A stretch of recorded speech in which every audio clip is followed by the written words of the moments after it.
Collegium system मैं आज भी कह सकता हूं कि हमारे संविधान के विपरीत व्यवस्था है।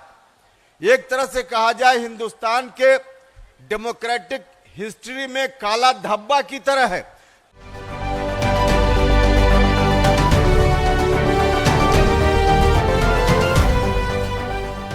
नमस्कार, मैं प्रिया राज और आप देख रहे हैं स्वराज पोस्ट। गया जी के ऐतिहासिक गांधी मैदान में कल का दिन राजनीतिक रूप से बेहद अहम रहा।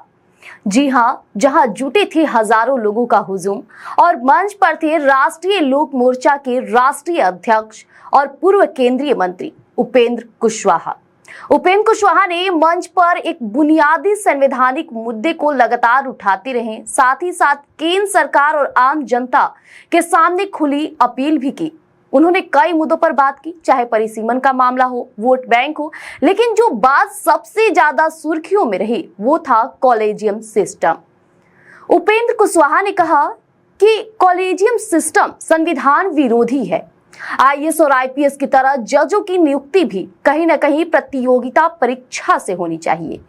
यह काला धब्बा है जिसे अब हटाना ही होगा। अब बहुत से लोगों के मन में यह सवाल होगा कि आखिरकार ये कॉलेजियम सिस्टम होता क्या है, क्योंकि कई बार ऐसी बातें लोग बोल जाते हैं जिसका पता हमें जानकारी नहीं रहती है। ऐसे में हम आपको बता दें कि कॉलेजियम सिस्टम भारत में न्यायाधीशों की नियुक्ति और तबादले की प्रक्रिया है, खासकर सुप्रीम कोर्ट और हाई कोर्ट के जजों की। इस प्रणाली के तहत कहीं न कहीं न्यायपालिका खुद अपने जजों की नियुक्ति और लगातार तबादले का फैसला करती है, न कि सरकार या सांसद। साथ ही कॉलेजियम सिस्टम पर विवाद क्यों होता है ये भी हम आपको बता दें कि पारदर्शिता नहीं, क्योंकि किस आधार पर किसे चुना गया यह सार्वजनिक नहीं होता है। ऐसे में लोकतांत्रिक जवाबदेही नहीं होती है, यानी संसद या फिर कार्यपालिका की इसमें कोई भूमिका नहीं होती है।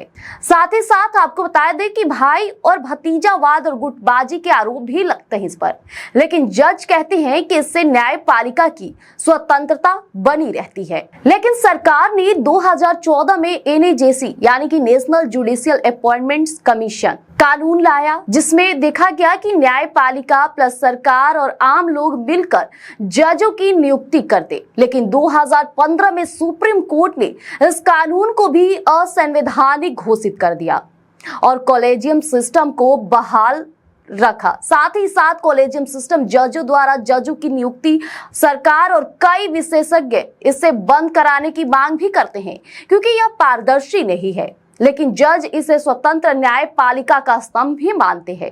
अब सवाल ये है कि उपेंद्र कुशवाहा भी बोल दिए, तो क्या उपेंद्र कुशवाहा की ये मांगे वाकई बिहार की राजनीति में कोई बड़ा मोड़ ला पाएगी? ऐसे में हम उपेंद्र कुशवाहा के एक बाइट भी आपको दिखाएंगे जिसमें वो लगातार कॉलेजियम सिस्टम पर बोल रहे हैं, गौर फरमाइएगा। मंत्री रहते हुए सदन के अंदर जब कॉलेजियम सिस्टम के खिलाफ बोलने के लिए हम खड़ा हुए तो हमारे अगल बगल के कई माननीय सांसदों ने टोका उस वक्त और कहा कि आप मंत्री हैं और इस तरह की बात यहां सदन में कर रहे हैं। हमने वहां भी ऑन रिकॉर्ड, जो पार्लियामेंट के रिकॉर्ड में लोकसभा में यह बात दर्ज है, हमने वहां भी कहा कि भैया हम मंत्री बाद में हैं, जिस जनता ने हमको चुनकर भेजा उसके प्रति जो हमारा कमिटमेंट है वह पहले है, इसलिए उसकी बात को हम करेंगे और आपकी भावना के अनुरूप हमेशा हम करते रहे हैं।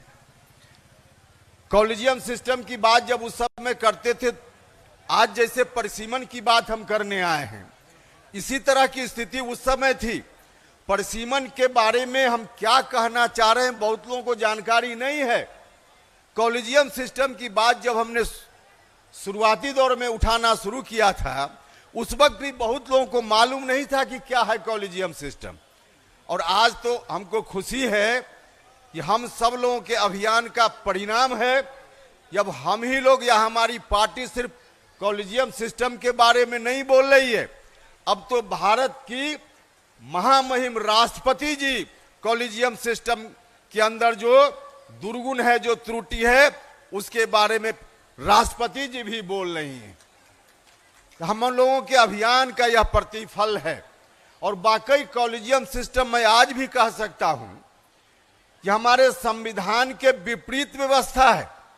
एक तरह से कहा जाए हिंदुस्तान के डेमोक्रेटिक हिस्ट्री में काला धब्बा की तरह है, कलंक की तरह है। जब तक उस कलंक को हम धोने में कामयाबी हासिल नहीं करेंगे, तब तक देश की जनता को, जो वंचित समाज के लोग हैं, उनको मुकम्मल न्याय नहीं मिल पाएगा, नहीं मिल पाएगा। इसलिए कॉलेजियम सिस्टम को बदलने का जो हमारा अभियान है वह आज भी जारी है। और कॉलेजियम सिस्टम होने के चलते आज भी चाहे किसी जात का कोई व्यक्ति हो, किसी धर्म का नौजवान पढ़ने में चाहे जितना भी तेज हो, अगर उसके परिवार की कहीं पहुंच नहीं, उसके परिवार के पास पैसा नहीं, और उसके परिवार में कोई उसका मामा, चाचा, दादा, कोई भी व्यक्ति अगर हाई कोर्ट और सुप्रीम कोर्ट में जज पहले नहीं बना हो, तो वह लाख कोशिश करे, वह कभी जज हाई कोर्ट और सुप्रीम कोर्ट में नहीं बन सकता है। समाज के वैसे तमाम जो वंचित लोग हैं, गरीब लोग हैं, किसी जाति धर्म के, उनके बच्चों के लिए जो पढ़ने में चाहे जितना तेज हो, हाई कोर्ट और सुप्रीम कोर्ट में जज बनने का दरवाजा बंद है। इसलिए हमने बार बार कहा है, और इस मंच से हम फिर कहना चाहते हैं कि इसके लिए वहां सब लोगों के लिए दरवाजा खुले। हम बिल्कुल यह नहीं करें कि कोई कॉम्पिटेंट है कि नहीं है, जात देखकर उसको जज बना दीजिए, हम बिल्कुल यह नहीं करें। हम तो सिर्फ इतना कह रहे हैं कि जिस तरह से कलेक्टर और एसपी की बहाली में खुली प्रतियोगिता परीक्षा होती है, उस परीक्षा में जो भी योग्य विद्यार्थी है बैठता है, कंपीट करता है, किसी जात का हो, किसी धर्म का हो, एसपी कलेक्टर बन जाता है। ठीक वही व्यवस्था सुप्रीम कोर्ट और हाई कोर्ट के जज बनने में कर दीजिए।